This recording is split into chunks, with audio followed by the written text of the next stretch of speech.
तृतीय वाम वृत्त में विषम क्रमांक और वाम अग्रसर का काम एक जैसा ही है।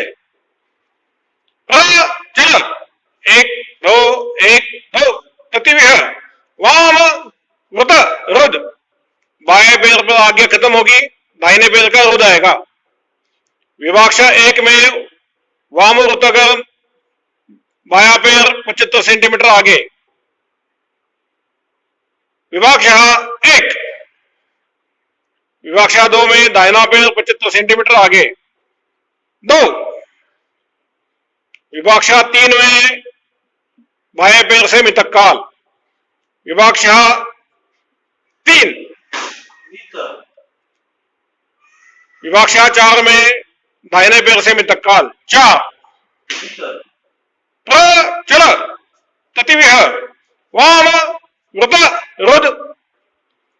विभाक्षा 1 कहने के बाद चारों अंक का काम करेंगे।